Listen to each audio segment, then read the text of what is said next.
दोस्तों, बुढ़ापा अर्थात जल्दी बाल सफेद हो जाना, शरीर कमजोर हो जाना, दांत कमजोर होना, गाल अंदर बैठ जाना, जल्दी थक जाना, चेहरा निस्तेज हो जाना, पाचन तंत्र बिगड़ जाना, आंखें कमजोर होना इत्यादि सम्मानित यह सभी लक्ष्य बुढ़ापे की अवस्था में होते हैं।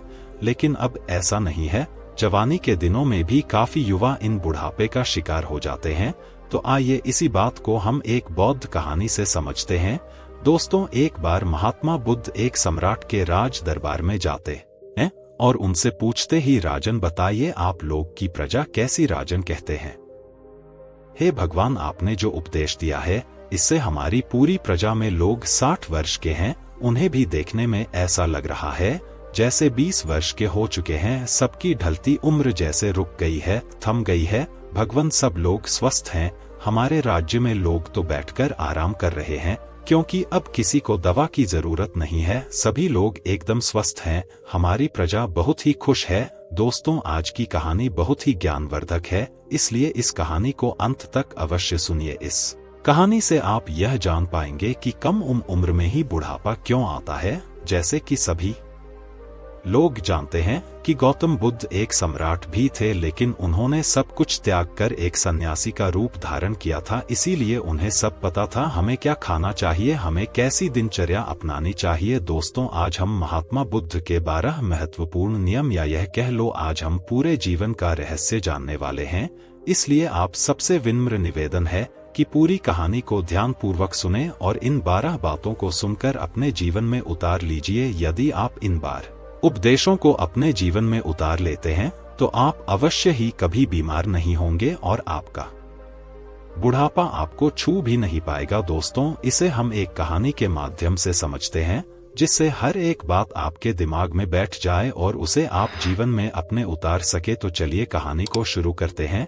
बहुत समय पहले की बात है। किसी राज्य में भादर सिंह नाम का एक राजा रहता था। राजा बहुत ही दयालु, बहुत दयावान और एक न्यायिक राजा था। उनकी 2 रानियां थी और दोनों रानियां अति सुंदर थी। वे रानियां भी उस राजा के स्वभाव पर गई और वह रानियां भी बहुत ही धार्मिक प्रवृत्ति की थी। राजा इतना न्यायप्रिय था कि उनकी प्रजा कभी भी दुख का सामना ही नहीं करती थी, क्योंकि राजा ने अपने मंत्रिमंडल में 9 ऐसे मंत्रियों का गठन किया था जिनके जिम्मे हर एक विभाग बांटा गया था, जिनको यह कहा गया था कि तुम प्रजा का खान पान का ध्यान रखो। और उन सबको अलग अलग काम बांटे गए थे और उनका इतना सख्त हिदायत था कि किसी को अपने काम में लापरवाही बरतने पर उन्हें मृत्यु दंड दिया जाएगा। इसलिए उनके समूह में मंत्रिमंडल के जो मंत्री थे वे बहुत ही ईमानदारी से काम करते थे और राजा को जब भी कोई न्याय करना होता था तो कभी भी वह किसी के साथ एक पक्षी न्याय नहीं करते थे। वह दोनों पक्ष के एक समस्याओं को बहुत ही बारीकी से समझते थे। दोनों के मुद्दों पर ध्यान देकर वहीं पर निष्पक्ष फैसला सुनाते थे। इस तरह से राजा के पूरे राज्य की प्रजा बहुत ही सुखी और राजा हर हफ्ते राज्य का एक चक्कर लगाते थे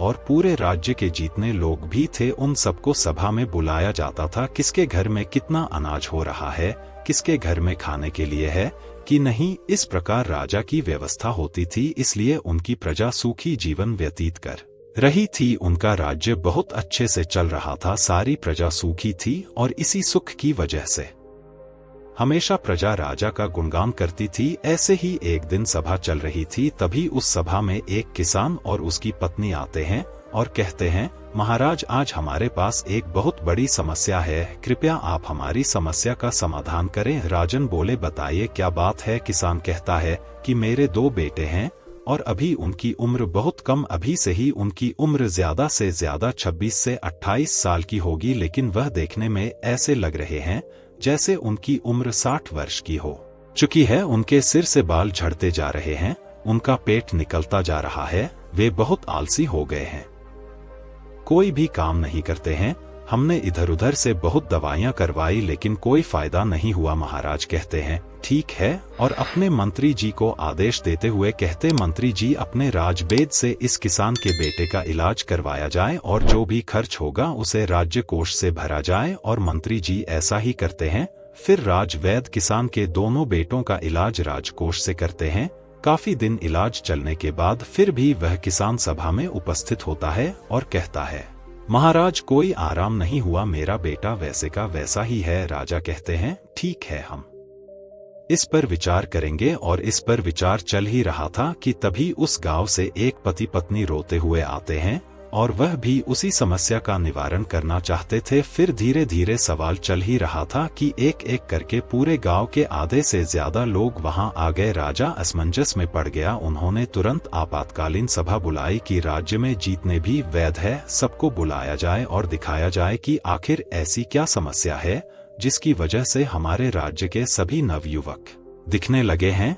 इस समस्या पर पूरा शोध किया जाए। राजा का यह सख्त आदेश था कि जल्द से जल्द इस पर कार्रवाई किया जाए और पूरे राज्य में छानबीन की जाए। सभी का घर घर जाकर पता लगाया जाए कि इसका कारण क्या है।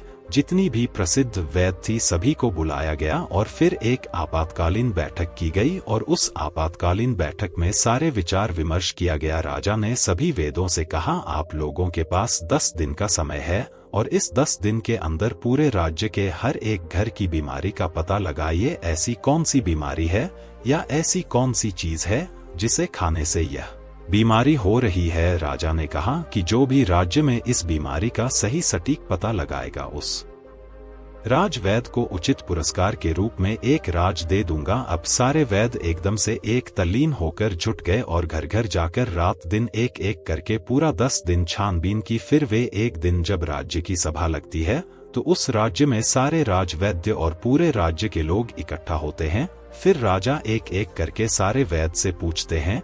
तब सारे राजवैद्य अपने अपने विचार रखते हैं। महाराज, हमने पूरी छानबीन किया और छानबीन के हिसाब से हमने लोगों का उपचार भी किया लेकिन किसी को आराम नहीं मिल रहा है। फिर एक राजवैद्य खड़े होते हैं जो बहुत ही बुजुर्ग थे। उनकी उम्र लगभग 125 वर्ष या 130 साल की थी और उन्होंने कहा, हमारा जो अपना निष्कर्ष निकला, हमारा जो अपना अनुभव है, उस अनुभव से हमें यही लगता है कि हमारे यहाँ रहन सहन और यहाँ के खाने में कुछ दिक्कत हो रही है जिसके वजह से यह सब हो रहा है, लेकिन हमारे पास इसका सटीक जवाब नहीं है। राजा उस बुजुर्ग राजवैद्य की बात सुनकर वह राजा असमंजस में पड़ जाते हैं कि 130 साल के बुजुर्ग यह बात बता रहे हैं। तो राजा ने कहा, इसका समाधान क्या होगा? अब इसका समाधान भी आप ही बताइए, क्योंकि हम आज 1 महीने से इस कारण से चिंतित है। 1 महीने से हमारी प्रजा परेशान हो रही है और इसे देखकर हम लोग इसी सोच से परेशान होते जा रहे हैं। मेरे भी बाल झड़ने शुरू हो गए हैं। हमारे परिवार में महारानियां, राजकुमार, राजकुमारी या जो भी है, सब लोग इस समस्या से परेशान है। आखिर समाधान तो बताइए। फिर वह राजवैद्य हाथ जोड़कर खड़े होते हैं और राजा से कहते हैं, राजन, हमें क्षमा करिए लेकिन हमारे पास इसका कोई उपाय नहीं है। उन्होंने आगे कहा, इन सारी समस्या का समाधान एक ही व्यक्ति के पास है। अगर उस व्यक्ति को बुला लिया जाए तो आपके राज्य की सारी समस्याएं खत्म हो जाएंगी, सारी बीमारियां हमेशा के लिए खत्म हो जाएंगी। उनके अलावा इसका समाधान किसी के पास नहीं है। महाराज कहते हैं, वैद्य जी, हमें जल्दी बताइए, इस शुभ काम के लिए देरी मत करिए। मुझे जल्द से उस महापुरुष, उस ज्ञानी का नाम बताइए और अब हम उन्हें अपने राज्य में आमंत्रित करेंगे। वह राजनीति कहते हैं, क्षमा करें महाराज, हमें उनका पता नहीं है कि वह कहाँ रहते हैं, लेकिन उनका किसी राज्य में उपदेश अवश्य चल रहा होगा। कृपया आप अपने सैनिकों को सारे राज्य में भेज करके पता लगाएं कि महात्मा बुद्ध किस राज्य में है, कहाँ पर है, कहाँ पर उनका उपदेश चल रहा है। केवल उन्हीं के पास इस समस्या का समाधान है और दूसरा किसी के पास इसका कोई समाधान नहीं। राजा यह बात राज्य वैद्य की मुंह से जैसे ही सुनते हैं, उन्होंने अपने सबसे काबिल मंत्री को यह आदेश देते हैं कि जल्द से जल्द महात्मा बुद्ध का पता लगाया जाए और उन्हें आदर सम्मान के साथ अपने राज्य में लाया जाए। यह हमारा सख्त आदेश है। इसके लिए जितने भी गुप्तचर चाहिए उन्हें ले लिया जाए और उनका जल्द से जल्द पता लगाया जाए कि इस समय महात्मा बुद्ध का किस राज्य में उपदेश चल रहा है। वह जरूर आएंगे, उनको हमारा संदेश भेजिए। उनको कहिए कि सम्राट बुलाए हैं। अगर वह नहीं आते तो आप मुझे बताइए, मैं स्वयं अपनी समस्याओं को लेकर उनके पास जाऊंगा। और सारे मंत्री तुरंत चारों दिशा में फैल जाते हैं और काफी अथक प्रयास करने के बाद, काफी मेहनत करने के बाद यह पता चलता है कि महात्मा बुद्ध काफी दूर राजनीतिक उपदेश दे रहे हैं। मंत्री वहां जाते हैं और बुद्ध को प्रणाम करते हैं और कहते हैं, भगवान, आपको हमारे राजा ने बुलाया है। हमारे राज्य पर बहुत बड़ी बीमारी आ गई है।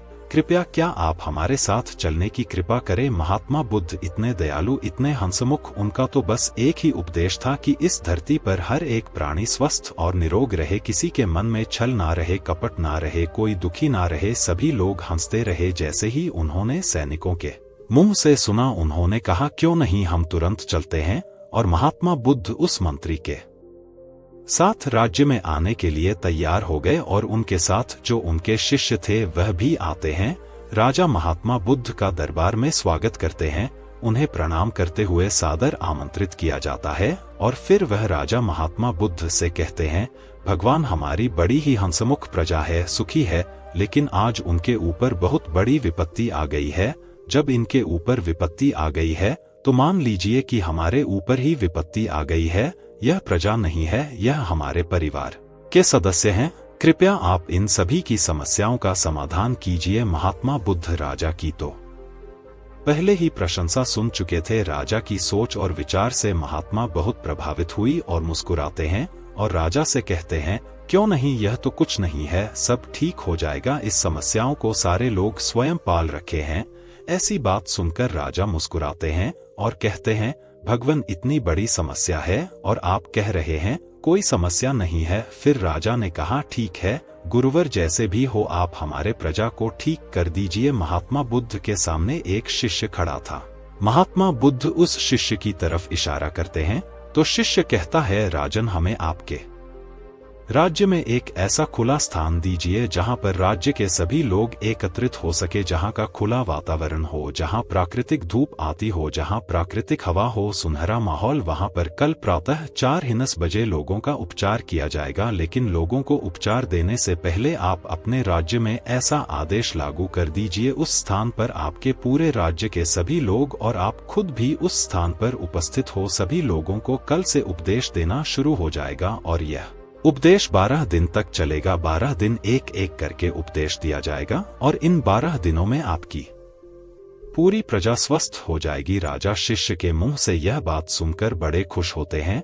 सिर्फ 12 दिन में राजा कहते हैं, ठीक है, जो भी खर्च आएगा वह सारे हमारे राजकोष से दिया जाएगा। फिर वह शिष्य कहता है, कोई खर्चा नहीं आएगा महाराज, आप निश्चिंत रहिए, आप सिर्फ अपनी प्रजा से यह सख्त आदेश करवा दीजिए कि 4 बजे वहां उठकर नहीं आएंगे, उसे दंड दिया जाएगा। राजा यह आदेश लागू कर दिए और बोले, कल सुबह सबको वहां आना है। राजा ने एक बहुत बढ़िया सा स्थान निर्धारित किया और कहा कि कल पूरी प्रजा उसी स्थान पर आएगी, हम भी आएंगे और वहां पर महात्मा बुद्ध के विचार सुनेंगे और जैसे जैसे महात्मा बुद्ध कहेंगे उनका पालन किया जाएगा और हमारे सारे गुप्तचर सबके घरों पर निगरानी रखेंगे। जो भी उपदेश का पालन नहीं करेगा उसे सभा में दंडित किया जाएगा। या सारी बातें घोषित करने के बाद पूरे प्रजा राजा को प्रणाम करती हैं और कहते हैं, नहीं महाराज, हम सभी लोग वहां उपस्थित अवश्य होंगे। महात्मा बुद्ध को सभी लोग प्रणाम करते हैं और वहां से चले जाते हैं। उस दिन की सभा वहां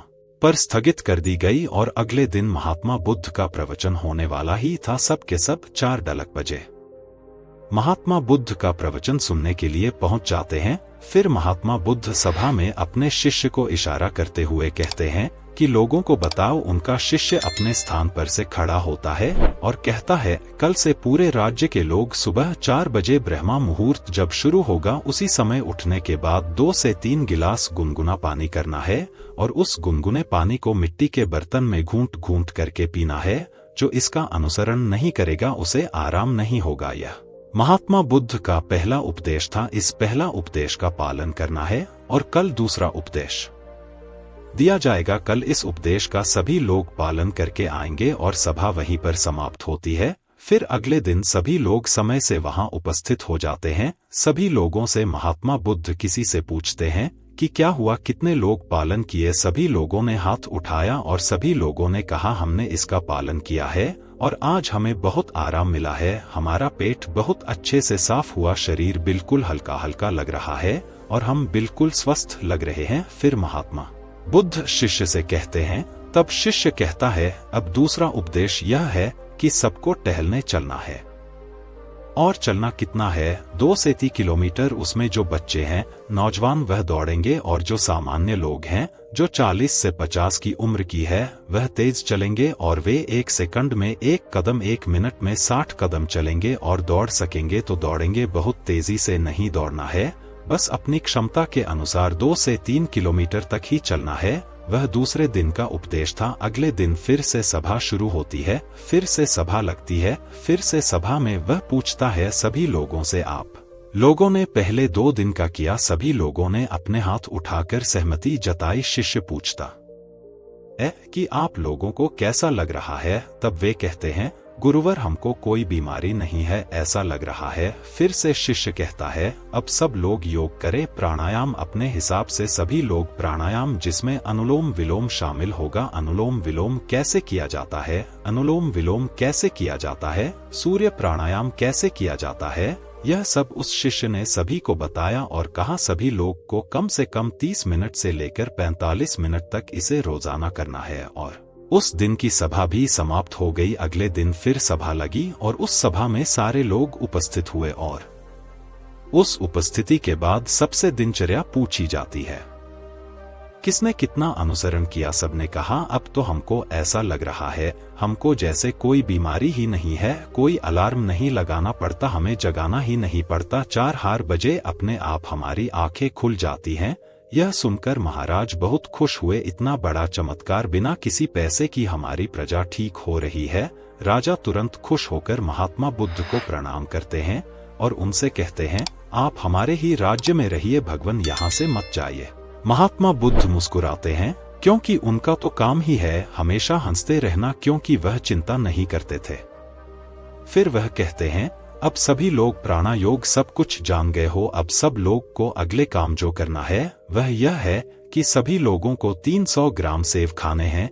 इससे ज्यादा भी खा सकते हैं, लेकिन कम नहीं। उसके बाद सभी लोग अपना अपना काम करेंगे और उस दिन का भी ज्ञान समाप्त हुआ। सभा निष्कासित हुई। फिर अगले दिन सभी लोग आते हैं और सबसे पूछा जाता है कि किसको कितना आराम हुआ? सभी लोग कहते हैं, हम तो पूर्ण रूपेण ठीक हो गए। फिर से शिष्य कहता है, नहीं, अभी तो बाकी है, अभी तो आधा नियम और करना है। जब आप पूरे नियम का अनुसरण कर लोगे तब आपको कोई बीमारी नहीं आएगी, बुढ़ापा छूमंतर हो जाएगा, बुढ़ापा पास भी नहीं आएगा, मर्दाना ताकत बरकरार रहेगा, हमारे महात्मा बुद्ध की तरह चेहरे पर चमक बनी रहेगी। फिर वे कहते हैं, अगला उपदेश क्या है? यह सुनिए, कल से सुबह 7:08 बजे तक सबको सेव खा लेना। फिर वो शिष्य अगला उपदेश सुनाते हुए कहते हैं, मान लीजिए सबने 7:08 बजे तक से खा लिया, उसके बाद 2-2.5 घंटे बाद सबको अपना पेट भर खाना खाना है, रोज का जैसे खाते हैं। और खाना खाने के बाद क्या करना है? अब वह सुन लीजिए, खाना खाने के बाद सबको रोटी खाना है, मल्टीग्रेन रोटी यानी कि मिक्स रोटी। वह कहते हैं कि उसमें गेहूं नहीं होगी, गेहूं अच्छी चीज नहीं है, उसमें बाजरा, मक्का, चना, इन 3 चीजों की सबको रोटी बनाना है और सबकी थाली में की रोटी होगी और 1-1 कटोरी दाल होगी, उसमें देसी घी और 1 कटोरी मिक्स सब्जी का साग होगा। वह सीजन के हिसाब से होगा, सीजन वाली सब्जी अच्छी होती है, वही खाने योग्य होती है। बिना सीजन वाली सब्जी नहीं खाना है। बिना सीजन वाली सब्जी स्टोर रूम में स्टोर की हुई रहती है, जो कि काफी दिनों से रखी होती है। और खाना खाने के 30 मिनट बाद सभी को 1-1 कटोरी दही खाना है। यदि खाने में आप यह भी शामिल करते हैं तो जब आपका खाना खाने के आधा घंटे बाद दही में गुड़ डालकर खाएंगे तो आपका खाना बड़ी आसानी से बच जाएगा। फिर से शिष्य ने कहा, यह आज का उपदेश था, समाप्त हुआ और कल सभी लोग इसका अनुसरण करके आएंगे और सब लोग खुशी खुशी अपने घर को जाते हैं। जैसे उपदेश से बताया गया था ठीक उसी प्रकार सभी लोग उसका पालन करते हैं। फिर अगले दिन की सभा होती है और सारे लोग सभा में उपस्थित होते हैं। सबसे पूछा जाता है कि किसको कितना आराम हुआ? तब लोग कहते हैं, भगवान, हमको तो कुछ बीमारी ही नहीं है, हम तो पूर्ण रूप से ठीक हो गए, हमको तो लगता ही नहीं है कि हम कभी बीमार हुए थे। महाराज और खुश हो गए। वह कहते हैं यह तो खाना ही खाने से सब लोग ठीक हो गए, खाने से सबकी बीमारियां ठीक हो गई। धीरे धीरे लग रहा था जैसे कि सबका मोटापा भी अपने आप चला गया। फिर वह कहता है, रुकिए अभी तो कुछ और बाकी है, आगे का सुनिए। सबसे पहले वह शिष्य बताता है कि आप लोग यह भी ध्यान रखें, खाना और पीना दोनों एक साथ ना करिए। जैसे खाना निगलते वक्त आपको दिक्कत हो रही है, थोड़ा सा एक घूंट पानी बीच में पी सकते हैं, परंतु इकट्ठा पानी एक गिलास नहीं पीना है। खाना खाने के 1 घंटे बाद ही पूरी तरह से आप जितना चाहे पानी पी सकते हैं। अब जैसे सब लोगों ने 10 या 11 बजे तक खाना खा लिया, अब सबको भूख पुनः लगेगी, तो 4 या 5 बजे आप सबको एक प्लेट सलाद लेनी है और सबको सलाद अपने वजन के हिसाब से लेना है। जैसे 50 किलो का वजन है तो उसको परसेंट के हिसाब से लेना है। जैसे 60 किलो है तो 300 ग्राम, किसी का 70 किलो है तो 300 ग्राम, किसी का 80 किलो वजन है तो 400 ग्राम सलाद अवश्य लें। उस सलाद में क्या होगा? सलाद में होगा गाजर, चुकंदर, मूली, टमाटर और एक टुकड़ा अदरक होगा। 3 से 4 लहसुन की कलियां होंगी और स्वाद के लिए आप उसमें काला नमक या भुना हुआ जीरा भी डाल सकते हैं। सलाद लेने के पहले कुछ भी खाना पना नहीं है, जैसा कि पहले ही बता दिया है। उसको फॉलो करिए और अगले दिन आइए। उस दिन की सभा समाप्त होती है, सभी लोग अपने घर चले जाते हैं और जैसी जैसी वह नियम बताए गए थे सब लोग उसका पालन करते हैं। फिर अगले दिन सभा में सबसे पूछा जाता है कि आप लोगों को कैसा लग रहा है, आपका शरीर कैसा अनुभव कर रहा है। सभी लोगों के चेहरे पर मुस्कान और सबका चेहरा एक तेज की तरह चमक रहा था। ऐसा लग रहा था जैसे उनकी ढलती उम्र थम सी गई हो। फिर राजा बड़े प्रसन्न होते हैं। फिर राजा महात्मा बुद्ध के चरण में जाकर प्रणाम करते हैं और कहते हैं, धन्य है भगवान, आपने तो सबको खाने से ही ठीक कर दिया। तब उसने कहा, महाराज रुकिए, अभी तो सारे उपदेश बाकी हैं। अभी जब मैं पूरा उपदेश बता दूंगा तब हमारे भगवान की तरह कोई बीमारी नहीं होगा, कभी किसी को बुढ़ापा नहीं आएगा। राजा कहते हैं, जल्दी बताइए गुरुवर, जल्दी बताइए, हमें सारी चीजें सुननी है। मैं भी महसूस कर पा रहा हूँ कि जैसे मुझे भी कोई बीमारी नहीं है। मैं अब 16 वर्ष का हूँ। फिर वे बताते हैं, अब रात में क्या करना है? सबका खाना जो रात का है, सूर्य डूबने से पहले सब लोग को खाना खा लेना है, क्योंकि जब हमारे पेट पर सूर्य की रोशनी पड़ती है तो उस पर हमारा पेट में हमारा अन्ना से ज्यादा काम करता है। जब धीरे धीरे सूर्य की रोशनी कम होने लगती है तो हमारा अनास काम करना बंद कर देती है। इसीलिए आर्षि मुनि लोग सूर्य डूबने से 1 घंटे पहले खाना खा लेते थे। इसके 2 फायदे हैं। जब आप सूरज डूबने से पहले खाना खा लेंगे तो आपका सारा खाना पचना शुरू हो जाएगा, और जब आप सोने जाएंगे तो 3 या 4 घंटे में आपका सारा खाना पूर्ण रूप से पच जाएगा। इसके फायदे, एक तो आपको नींद बढ़िया आएगा, और अगर आप लेट खाना खाते हैं तो अपने जीवन को बिगाड़ लेते हैं तो उससे आपको जल्दी नींद नहीं आएगी। आपके पेट में अच्छे से खाना 1 घंटे पहले रात का खाना खा लेना है। और खाने में क्या क्या लेना है? वह है मल्टीग्रेन रोटी, साग सब्जी, सीजन के हिसाब से 2 चीज और खाना है। कितना खाना है? ना मात्र, यानी कि हल्का खाना खाना है, जैसे लगी कि आपने खाना नहीं खाया है। फिर उसके 1 घंटे बाद आपको 1 गिलास दूध पीना है। उसमें 3 ग्राम हल्दी डाल देना है। हल्दी शुद्ध घर का होना चाहिए, बाजार का नहीं। उसे उबाले और जब ठंडा हो जाए फिर उसको पीना है। हल्दी वाला दूध आपकी सारी बीमारी को नाश कर देता है। यही इतना शक्तिशाली होता है। अब सारे लोग इसका पालन करेंगे और उसका अनुसरण करेंगे। इसके बाद दूध पीने के तुरंत बाद सोने नहीं जाना है। दूध पीने के 1-2 घंटे बाद ही सोना है, और आपको रात 10 बजे तक सो जाना है। जब आप 10 बजे सो जाएंगे तो आपको बहुत अच्छी नींद आएगी, आपके सारे खाने पच जाएंगे। जब आपको अच्छी नींद आएगी तो 4-5 बजे सुबह अपने आप आपकी नींद खुल जाएंगी। आपको कोई तनाव नहीं होगा, कोई बीमारी नहीं रहेंगी। अंत में शीर्षक कहते हैं, ध्यान से सुनिए, सबको वर्तमान में जीना है, सबको बच्चों की तरह जिंदगी जीना है।